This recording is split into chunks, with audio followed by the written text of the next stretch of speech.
Mister N R ಪುರ P S I ಅವನ ಯಾರು ಹಾಸನ್ ಗೌಡ ಅನ್ಸುತ್ತೆ. ಆ ಹಿಂದೆ ದಿಲೀಪ್ ಒಂದು ಫೇಕ್ ಎನ್ಕೌಂಟ್ರ್ ಮಾಡಿದ್ನಲ್ಲ, ಅವನು ಒಂದು ಕೇಸ್ ಮಾಡಿದ್ದ. ಅವನು ಹಾಸನ್ದಾನೆ. ಎಲ್ಲ ಎಚ್ ಡಿ ಕುಮಾರಸ್ವಾಮಿ, ರೇವಣ್ಣ ಅವರಿಗೆ ದುಡ್ಡು ಕೊಟ್ಬಿಟ್ಟು, ದೇವೇಗೌಡ ದುಡ್ಡು ಕೊಟ್ಬಿಟ್ಟು ಲಂಚ ಕೊಟ್ಬಿಟ್ಟು ಜಾಬ್ ಸೇರಿದವ್ರು. ಏನೋ ಕೋರ್ಟ್ ಆರ್ಡ್ರು ಇದೆ ಅಂತ ಹೇಳ್ತಾನೆ. ಅಡ್ವೊಕೇಟ್ ಕೇಳಿದ್ರೆ ಇಲ್ಲ ಅಂತದಾನೆ. ನೀನು ಕೋರ್ಟ್ ಆರ್ಡ್ರು ಇದ್ದರೆ ಅದು ಕರೆಕ್ಟ್ ಆಗ್ತದೆ. ಅದು ಕರೆಕ್ಟ್ ಮಾಡ್ಬೇಕಾಯ್ತು ಜಡ್ಜ್ ವೈಪಲ್ಲಿ. ಅದು 17 ತಿಂಗಳು ಜೆ ಸಿ ಹೊಡೆದಿದ್ದೀನಿ, 1 ಇಯರ್ ಕೊಟ್ಟಿರೋದು. ಸೊ ನಿನ್ನೆ ನೈಟ್ 8 ಗಂಟೆಗೆ ಬಂದುಬಿಟ್ಟು ಮನೆ ಹತ್ರ ಬರ್ತೀಯ ಅಂತ ಹೇಳಿದ್ರೆ ನೀನು ಫೋನ್ ಮಾಡಬೇಕು. ಫೋನ್ ಮಾಡಿ ಹೇಳು, ಟ್ರಾನ್ಸ್ಪರೆಂಟ್ ಇರಲಿ, ಜನರ ಮುಂದೆ ಪಬ್ಲಿಕ್ ಮುಂದೆ ಟ್ರಾನ್ಸ್ಪರೆಂಟ್ ಇರಲಿ.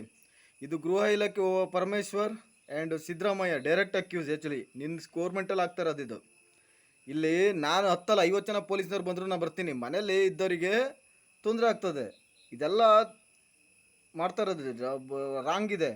ಇದರಿಂದ ಪರಿಣಾಮ ಅನುಭವಿಸ್ತೀರಲ್ಲ. ಇವತ್ತಲ್ಲ ನಾಳೆ ಪ್ರತಿಯೊಬ್ಬರಿಗೂ 364A 364A ಕಿಡ್ನಾಪ್ ಎಲ್ಲ ಪ್ರೂವ್ ಆಗ್ತದೆ. ಏನೋ ಇಲ್ಲೆಲ್ಲ ಲೋಕಲ್ ಜಡ್ಜಸ್ಗೆಲ್ಲ ಹಪ್ತ ವಸೂಲಿ ಮಾಡಿ ಕೊಡ್ತಾ ಇರ ಅಂತ ಹೇಳ್ಬಿಟ್ಟು ಜಡ್ಜಸ್ ಹೇಳ್ದಿರ ಮಾತು ಕೇಳ್ಕೊತ ಇರ ಅಂತ ಹೇಳಿದ್ರೆ ಮುಂದಿನ ದಿನ ಇದ್ರ ಪರಿಣಾಮ ಎದುರಿಸ್ತೀರ ನೀವೆಲ್ಲ.